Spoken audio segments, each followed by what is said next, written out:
위대한 순간입니다. 여기 한 생명이 첫 울음소리를 내며 이 세상과 무한한 우주 속에 자신의 존재를 알립니다. 사람은 누구에게나 태어난 날이 있습니다. 이 땅에 태어나 각자의 이야기를 이 세상에 새겨나갑니다. 이 세상의 모든 것에는 시작이 존재하죠. 우리가 매일 보는 밤하늘입니다. 수많은 별들이 반짝이면서 각자의 이야기를 우주 공간에 새기고 있습니다. 별이란 스스로 빛을 내는 천체를 뜻하는데요. 우리가 매일 보는 태양도 별입니다. 태양에게도 우주의 별들에게도 탄생한 날이 존재합니다. 우리 인간처럼 말이죠. 그렇다면 혹시 천체망원경으로 우주 공간을 샅샅이 뒤져보면 지금 이제 막 탄생하는 별을 포착할 수 있을지도 모르겠군요. 네, 맞습니다. 오늘은 현존하는 최고 성능의 제임스 웹 우주 망원경이 최근에 포착한 별들의 위대한 탄생 순간을 보려고 합니다.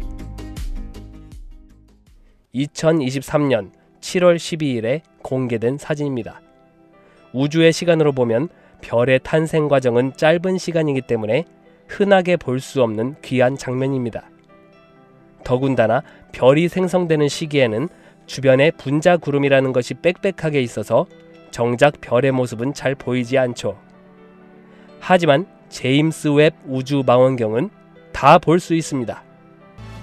제임스?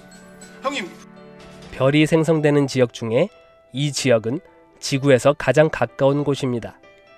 390광년 정도 되는 가까운 거리라서 중간에 시야에 방해를 주는 천체도 거의 없습니다. 이렇게 생생한 장면은 정말 보기 드문데요. 390광년이면 이 지역에서 출발한 빛이 지구까지 도달하는 데에 390년이 걸리니까 지금으로부터 390년 전 1633년도의 모습을 지금 우리가 보고 있는 것이겠군요. 1633년도라면 갈릴레오 갈릴레이가 저술한 지동설 관련된 책에다 간접적으로 교황을 바보라고 칭하는 표현을 싣는 바람에 종교 재판을 받았던 시기네요. 이곳에는 약 50개의 막 태어난 별들이 존재합니다. 대부분 태양과 질량이 비슷하거나 작습니다. 우리 태양도 먼 옛날에는 이와 같은 과정을 거쳐왔을 것입니다. 그렇다면 우리 머리 위에 항상 떠 있는 이 태양은 어떤 과정을 거쳐서 탄생하고 지금까지 왔는지 궁금해지는데요. 이야기는 우주 공간의 분자 구름이라 부르는 곳에서 시작합니다. 분자 구름이란 다른 공간에 비해 물질들이 밀집된 곳입니다. 우주 공간과 대비되는 우리 지구는 생명체가 숨쉴 수 있는 공기가 꽉 차 있습니다. 질소, 산소, 아르곤, 이산화탄소 등의 분자들이 지구를 이불처럼 감싸면서 천문학적인 수량으로 꽉꽉 차 있는 것입니다. 우주 공간으로 멀리 나가면 거의 아무것도 없는 진공 상태라고 흔히들 생각하시죠? 엄밀히 따지면 완벽한 진공이란 아무런 물질도 존재하지 않는 공간을 말하는데요. 실제 우주 공간에서는 아무것도 없는 완벽한 진공을 찾기는 어렵습니다. 물론 우주 공간에는 평균적인 물질 분포가 1입방미터당 수소 원자 1개꼴로 존재해서 거의 진공에 가깝지만 우주 공간 전체적으로 보면 수많은 먼지와 기체로 이루어진 성간 물질들이 존재합니다. 그 중에서 수소와 헬륨 등이 밀도 높게 모여있는 지역인 거대 분자구름 내부는 일반적인 우주 밀도에 비해 수천만 배 이상 밀집된 곳입니다. 수백만 년, 수천만 년 동안 별일 없이 그냥 떠다니던 분자구름이 어느 날 갑자기 외부로부터 어떤 충격을 받게 되면 이곳에서 극적인 변화가 시작됩니다. 그렇지 않아도 분자들이 많이 모인 이 지역에 외부로부터 충격이 오면 어떻게 될까요? 출퇴근 시간에 지하철에 콩나물 시루처럼 꽉 껴서 타보신 분은 아시겠지만 내가 먼저 탈 거야! 비켜! 비키란 말이야! 하면서 몸을 우겨넣게 되면 한여름에는 지하철 내부에 가동되는 에어컨이 무색할 정도로 땀이 쏟아집니다. 밀집된 사람들이 더 따닥따닥 붙으면서 열이 올라가기 시작하죠. 우주 공간에서 분자들도 마찬가지입니다. 어떤 천체가 충돌하거나 폭발할 때 생기는 충격파 등이 다량의 분자들이 모인 구름에 전해지면 분자구름이 압축되고 이 압축으로 인해 온도와 압력이 높아집니다. 거대 분자구름의 지름은 자그마치 50에서 300광년이나 될 정도로 거대한데, 이렇게 넓게 분포된 분자구름의 물질을 싹 모으면 어느 정도의 무게가 될까요? 고작 기체 구름이니까 얼마 안 될 것 같죠? 구름의 지름이 300광년이라고 했습니다. 빛의 속도로 300년 걸리는 크기요. 이 거대한 분자구름 속에 존재하는 물질의 양은 태양 질량의 10만에서 1000만 배에 달하는 엄청난 양입니다. 이런 방대한 양의 분자들이 압축되면 이곳의 중력이 커지게 되고 근처의 분자들을 지속적으로 더 끌어당기게 되면서 더욱 압축되면서 엄청난 열을 생성합니다.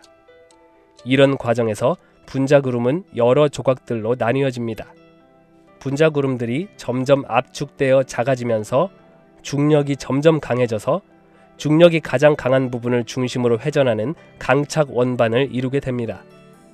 중력이 강한 중심부에는 분자들이 계속 끌어당겨지면서 열이 계속 발생하고, 질량이 커지면서 중력도 강해지니까 또다시 분자들을 더욱 끌어당기는 연쇄작용이 일어납니다.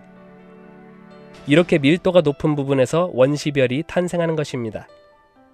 대개 원시별은 분자구름 속 깊이 들어가 있어서 가시광선으로는 관측이 힘들고, 이렇게 제임스 웹 우주망원경으로 다양한 전자기파를 통해 볼 수 있는 것입니다. 제임스? 형님, 바로 이러한 별 생성 과정을 생생하게 촬영한 것이 올해 7월 12일에 공개된 이 사진이죠. 두꺼운 분자구름이 계속해서 원시별을 만들어내고 있는 장면입니다. 분자구름이 고압축되어서 그 중심에 핵이 생기고, 이 핵은 수백만 도까지 점점 더 뜨겁고 밝아지게 되면서 원시성단이 됩니다. 중심핵이 계속 압축되고 뜨거워져서 중심 온도가 1000만 도에 육박하고 더 이상 압축되지 않을 만큼 에너지가 꽉 차게 되면 놀라운 일이 벌어집니다. 중심 핵에서 수소 원자들이 합쳐져서 헬륨 원자들로 변신하는 핵융합이 일어나기 시작합니다. 원자폭탄이 폭발하는 것과 비슷한 작용입니다. 핵융합으로 인해 엄청난 에너지가 방출되고, 이 에너지가 밖으로 퍼져나가면서 별이 빛나게 되는 것입니다.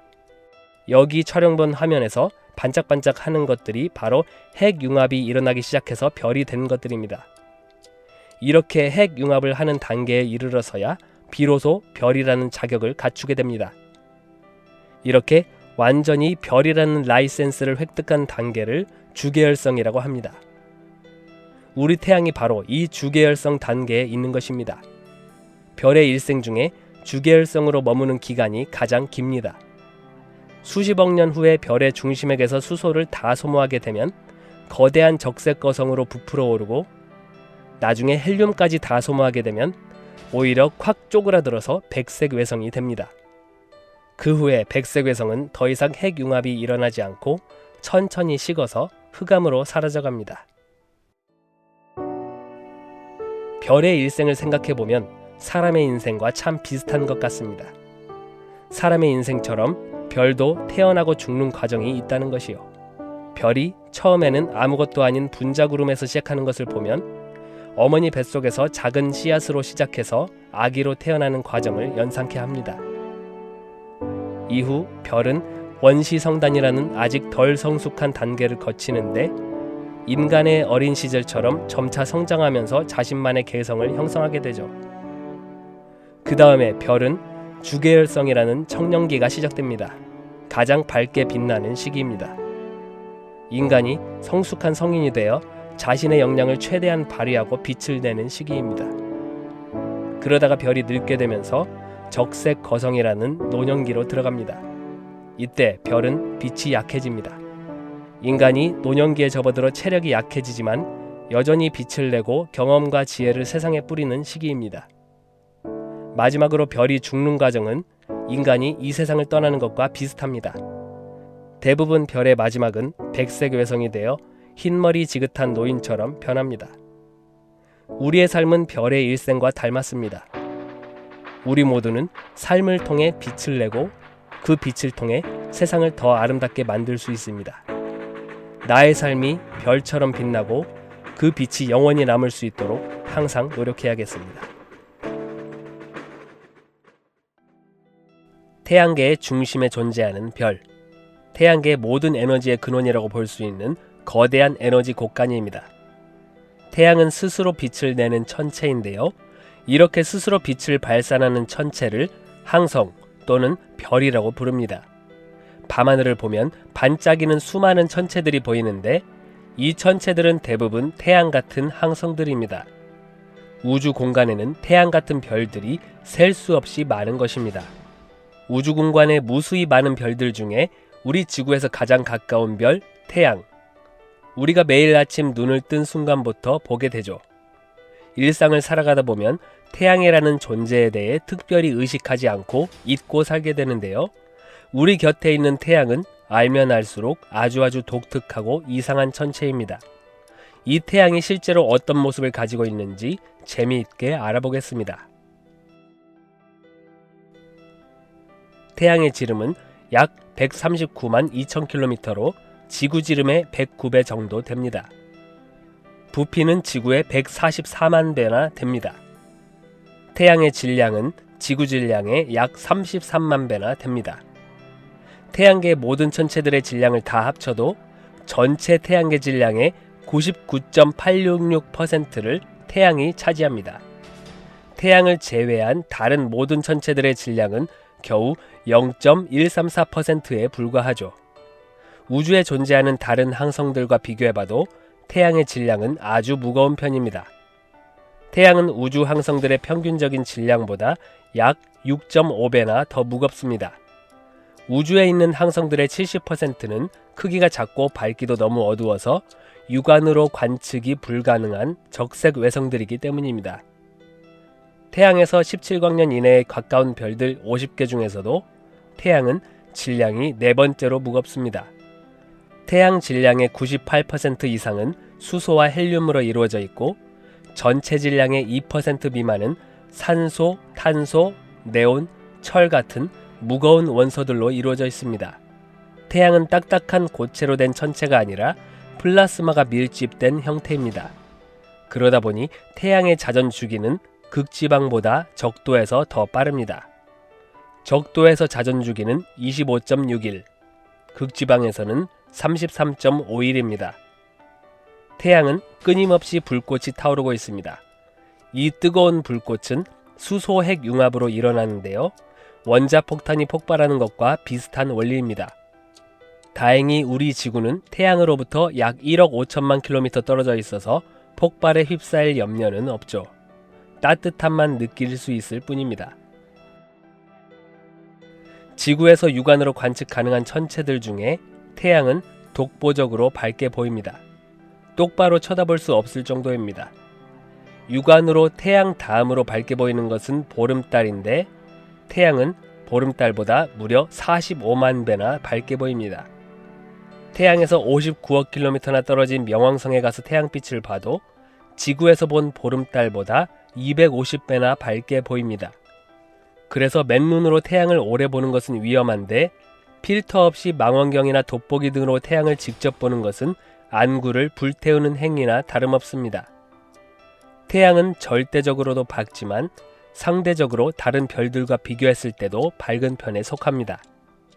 25광년 내에 있는 별들 172개 중에 태양보다 밝은 별은 딱 7개 뿐입니다.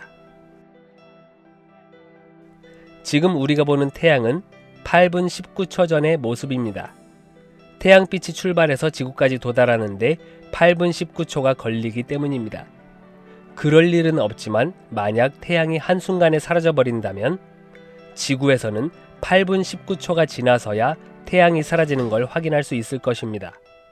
태양 녀석이 무슨 짓을 해도 무슨 일이 일어나도 우리는 적어도 8분 19초 동안은 알 수가 없습니다. 태양이 실제로 무슨 색이라고 생각하시나요? 대개 이런 사진을 떠올리며 주황색이라고 생각하지만 이것은 색상이 보정된 사진입니다. 실제 태양은 흰색입니다. 태양은 자외선, 가시광선, 적외선 등 넓은 파장 영역의 빛을 발산하기 때문에 우리 눈에 빨주노초 파남보 색상이 다 합쳐진 흰색으로 보입니다. 한낮에 태양이 높이 떴을 때 하늘을 보면 흰색으로 보이는 걸 쉽게 확인할 수 있죠.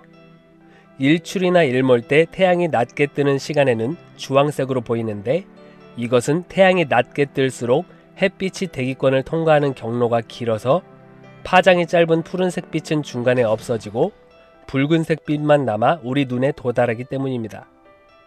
그래서 지구에서의 노을은 붉은색으로 보입니다.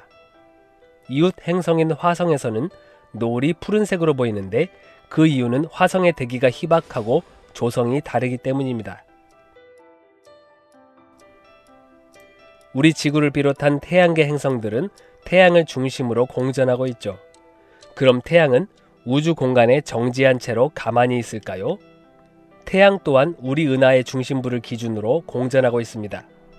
공전 속도는 초속 200km나 됩니다. 총알 속도의 200배입니다. 이런 엄청난 속도지만 은하가 너무나 넓기 때문에 한 바퀴 돌려면 2억 년이 넘게 소요됩니다. 태양의 속구조는 어떻게 생겼을까요? 태양의 내부로 들어가기는커녕 가까이 가는 것도 불가능하지만 저주파를 통해 알아낸 태양의 내부 구조는 이렇습니다. 가장 중심부에 태양 지름의 20% 정도까지의 영역을 차지하는 핵이 존재합니다. 내부 압력은 2600억 기압, 온도는 1500만 도로 상상할 수 없는 고압력과 고온으로 된 영역입니다. 이곳에서 수소 핵 융합이 일어나 엄청난 에너지를 생산합니다. 핵에서 생성되는 에너지의 양은 1입방미터당 약 276.5와트인데 부피당 에너지의 양은 높지 않은 편입니다. 오히려 인간 체내에서 생성되는 열의 양이 더 많죠. 하지만 태양은 부피가 엄청나게 크기 때문에 에너지를 생산하는 총량은 어마어마합니다. 1초당 6억 톤의 수소를 태워서 에너지를 만들어냅니다. 이 에너지가 태양의 여러 층을 통과한 뒤 표면까지 도달하면 온도는 약 6000도로 떨어집니다. 중심 핵 다음으로 태양 지름의 70% 정도까지의 영역을 차지하는 복사층이 존재합니다. 대부분 이온화된 수소로 차 있습니다. 복사층에서는 주로 복사를 통해 열이 외부층으로 전달되는데, 플라스마가 가득 찬 상황이라 복사열이 곧바로 직진하지 못하고 수없이 많은 전자들과 충돌하기 때문에 핵에서 만들어낸 에너지가 복사층을 통과하는 데는 약 17만 년의 긴 세월이 걸립니다. 복사층을 벗어나게 되면 온도는 200만 도까지 떨어집니다. 복사층 다음으로 태양 표면까지의 영역을 대류층이라고 합니다. 복사층보다 온도가 낮아서 플라스마 밀도가 낮아지고 불투명해집니다. 더 이상 복사를 통해서는 열이 이동하지 못합니다.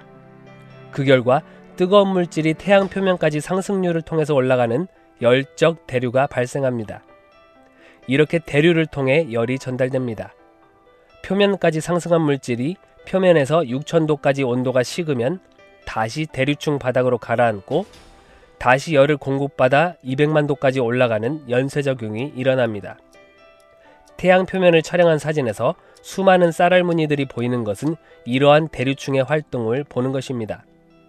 쌀알무늬 하나의 크기는 남한과 북한을 합친 한반도 면적의 3배가 넘습니다. 이제 태양의 외부 구조를 봅니다. 태양의 표면에 약 100km 두께의 가스로 이루어진 영역을 광구라고 합니다.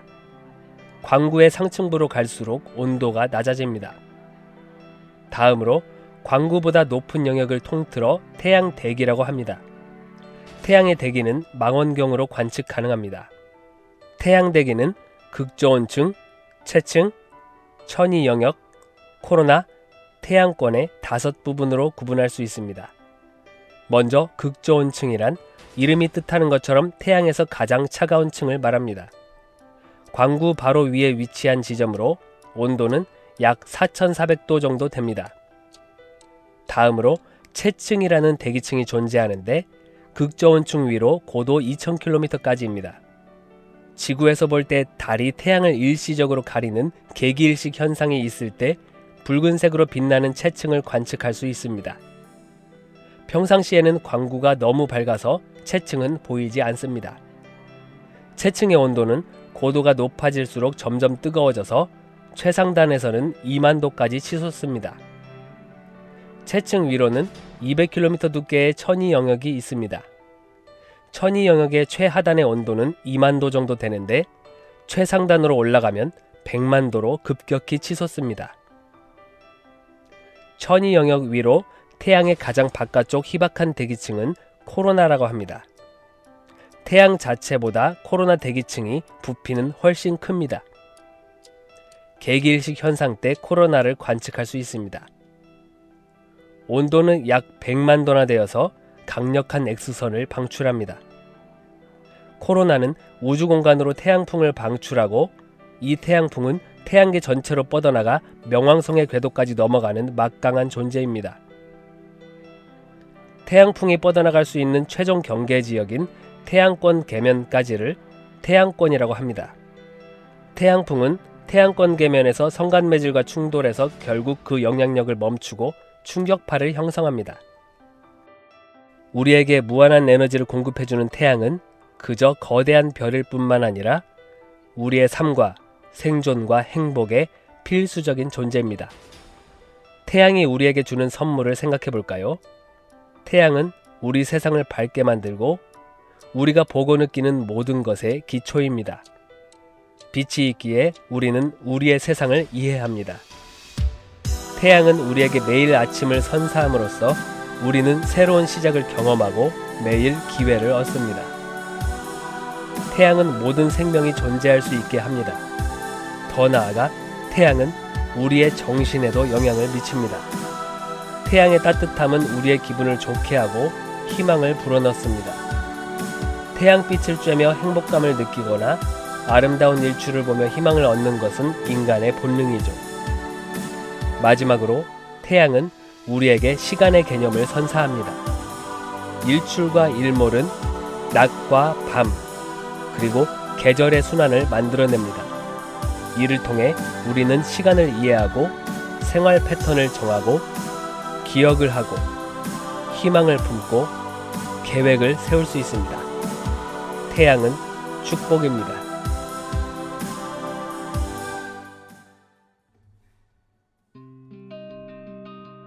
매일 아침 떠오르고 매일 저녁 저무는 태양. 영원히 지금과 같은 모습일까요? 오늘 우리는 태양의 미래에 대해 이야기할 것입니다. 지금은 열심히 자신의 몸을 불태우며 일하고 있지만 언젠가는 태양도 소멸하는 날이 오게 됩니다. 그럼 우리는 어떻게 되는 거지? 걱정 마세요.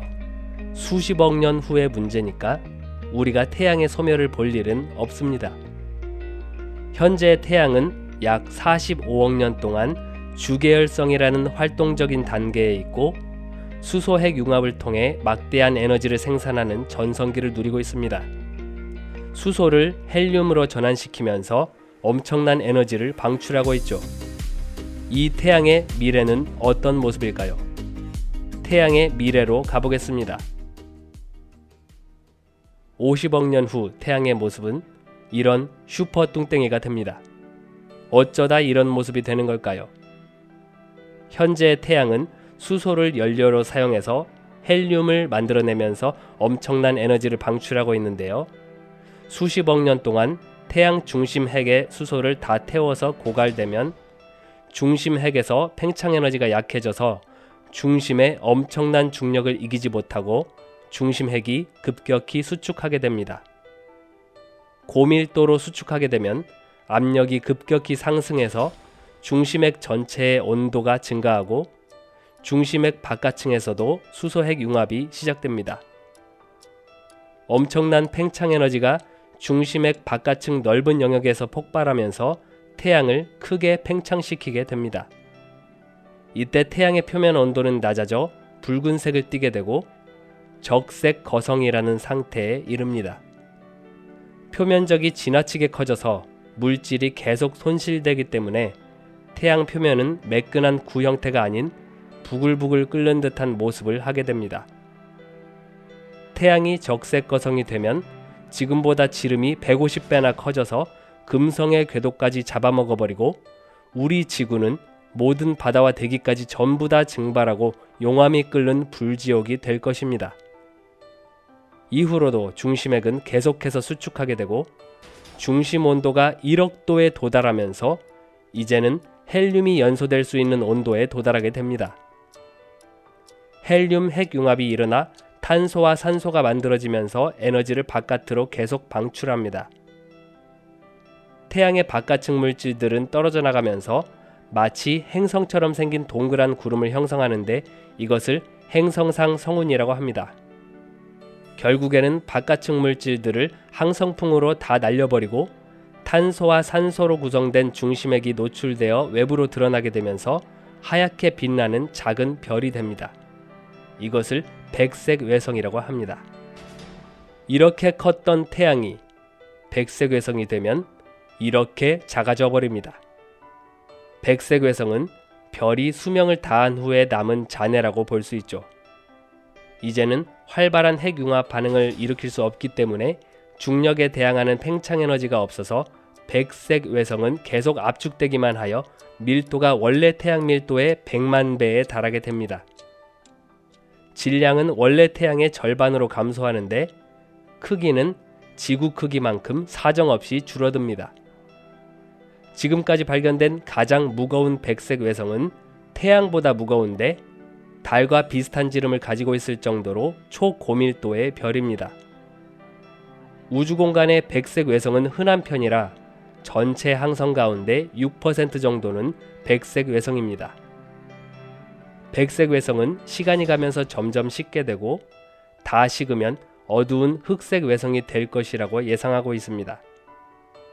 식는 속도는 너무나 느려서 우리 태양의 경우 백색 외성 단계에서 흑색 외성이 되려면 250억 년 이상 걸리기 때문에 아직까지 관측 이래 흑색 외성을 발견한 적은 없습니다. 250억 년이 아니라 수백 조년까지도 소요될 것이라고 보고 있습니다. 우주의 나이가 138억 년이라고 하는데 아직은 그 어떤 별도 흑색 외성이 될 시간이 부족하겠죠. 흑색 외성이 존재한다고 해도 다 식어서 빛도 없고 자체 에너지 발산도 없기 때문에 발견하기도 쉽지 않을 것입니다. 흑색 외성은 더 이상 항성의 모습은 전혀 없고 엄청나게 압축된 암석에 가깝습니다. 딱딱하게 식어진 별의 시신인 것입니다. 며칠 전 태양의 탄생에 대해 다루었습니다. 오늘은 태양의 죽음에 대해 이야기했네요. 태양의 일생은 우리 인간의 인생과 비슷하다고 말씀드렸었죠. 모든 것에는 끝이 있듯이 태양도 언젠가는 끝이 있고 인간도 어느 날이 되면 이 세상과 이별해야 합니다. 영원할 것 같은 태양도 우리 지구도 언젠가는 소멸을 맞이하게 될 텐데 그보다 더 한정된 기한 속에 살고 있는 우리는 끝까지 후회 없는 인생을 살기 위해 인생의 의미를 찾으려 노력해야 할 것입니다.